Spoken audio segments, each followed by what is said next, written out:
everyone, you're in my kitchen. It's a little segment I'm going to call Cooking with Cliff.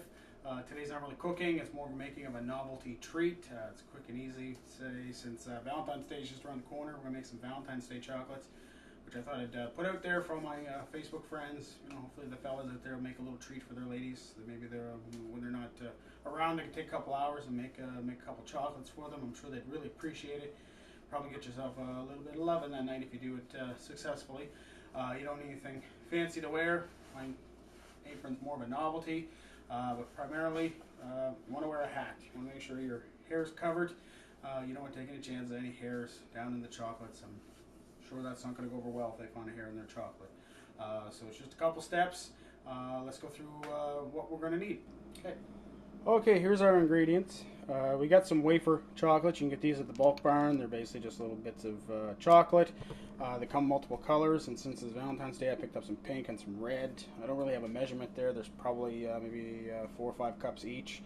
We're going to do them in different batches, and you probably don't need that much, but I'm going to be bringing mine into work, so I'm going to try to get 20-25 people, but you can probably get away with just a couple handfuls if you're just going to make a quick little treat.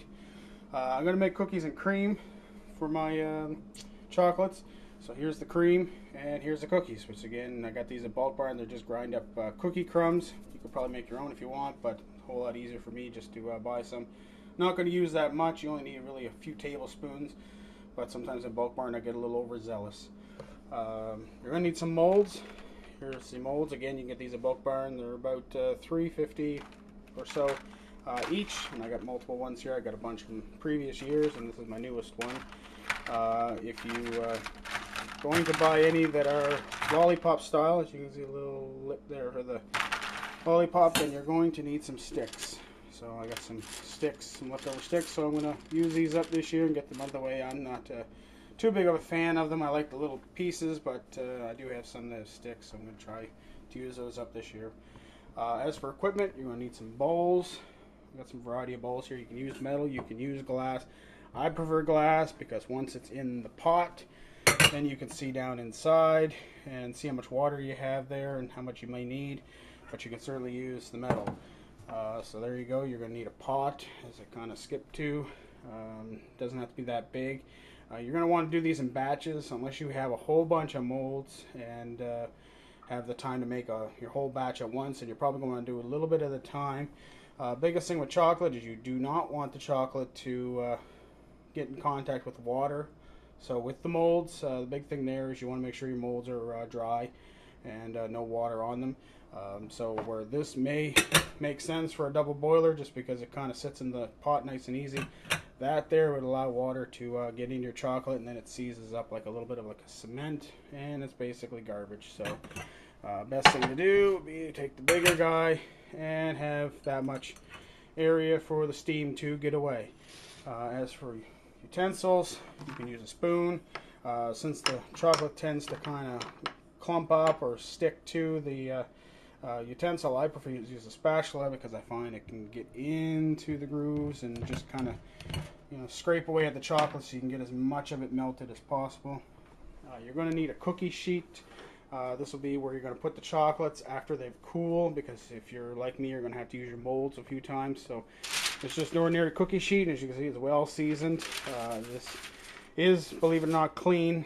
This is just basically, as everybody probably has, a cookie sheet that's got grease that you just never could scrub off. That's kind of caked onto your pan. So I'm going to take no chances. I'm going to put some parchment paper. You can use foil. You can use plastic wrap. But basically, I don't want to take no chances of having my chocolate touch that and getting it all over, because again, you want presentation to be the number one key. Well, I suppose quality is too, but either way, if it looks good, people are going to think it tastes good, so you want to get it in their mouth, right? So let's get to cooking. Okay, so we need to get our double boiler started. So you just want to get some water. You're not going to need a whole lot. Probably just enough to maybe an inch or two off the bottom. That's plenty. Then your bowl will go on there. Actually, you might even be able to get away with a little more since that bowl doesn't sit in too well. But basically, you don't want to fill it because you don't want the water to overflow and bubble into your stove, and you also don't want it to create too much condensation that it actually starts dripping up around the bowl.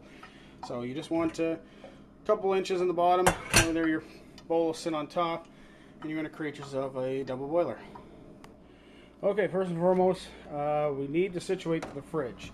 The chocolate's going to need to cool, and it's going to sit in the racks or the molds. They're going to need nice flat areas. So I've made some flat spots in my fridge, just spots where I could stick a tray and keep it from the chocolate spilling over. You don't want to make any mess in your fridge. And you certainly don't want uneven bits of chocolate. They're not going to go over well. You're going to try your best to do presentation. You'll probably never live up to the standards of a Hershey, but hey, it's homemade and I'm sure it'll go over well for your loved one. Okay, as you can see, we have the pot boiling now. You actually see you don't want it to be boiling, because like that I just spilled some water and it created a lot of steam. Luckily nothing got in the bowl, so I think we're set. Once you have the water boiling, I would suggest turning your heat down to probably a medium low. You don't need a very hot bowl to melt the chocolate, but you do need to get it started quick, so I usually just put it on high to get her going. And now I'm going to add some chocolates. I'm not going to add a lot because the bowl's not that big. I want to have manageable amounts to work with. So basically I add some chocolates, and now it's more of a patience game. You just basically keep stirring until the chocolates melt. It's probably going to be maybe 10-15 minutes, depending on how hot the temperature is. So again, no rush if you want to get good quality, good presentations.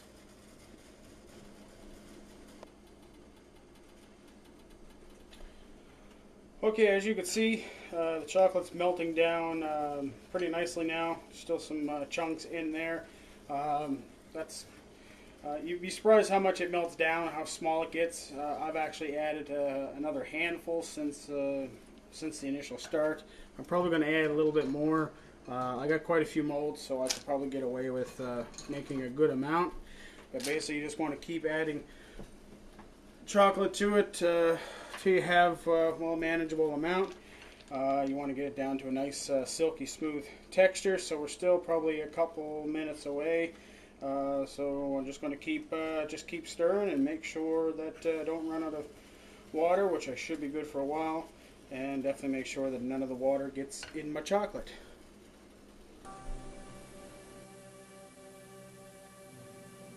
Nicotine, you're my queen.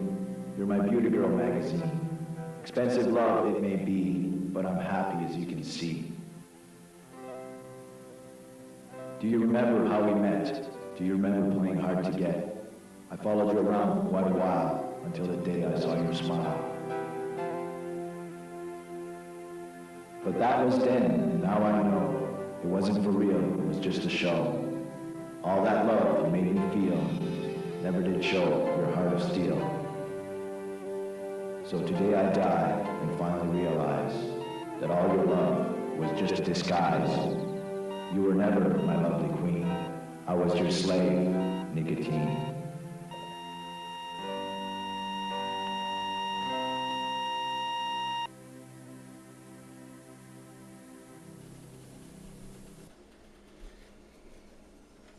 Okay, as you can pretty well see, we're just about at that stage. The one thing with the chocolate and the heat, the more you stir, the quicker it will dissolve and melt down. But you basically want it to be almost a flowing liquid. It's still almost there, but you got to keep stirring it. You're basically trying to temper the chocolate. That's the term. I don't know exactly what that stage is temperature-wise, but you want it to be at pretty well a thin liquid type of texture. Once I hit the temperature I want, or the texture I want, then I'm going to add my cookie crumbs, and then I'm going to try to quickly get them into my mold before things start to harden back up again, because once you take it from the heat, it does not take long to harden up again. So probably another 2 minutes away, and we should be pretty well at the mold stage. Alright, I think we're pretty well at that stage. The chocolate's pretty well melted into a nice thin liquid, almost like a strawberry shake type of thickness. So I'm going to add some cookie crumbs. I'm not going to add a lot, probably just tablespoon, maybe a little bit more. I don't want it to be too clumpy, and I don't want it to be basically too, I don't want to lose all my pink color, because as you can see it's starting to darken as I add the chocolate. So I'm just going to incorporate that into the liquid, and then we're pretty well going to be at the mold stage.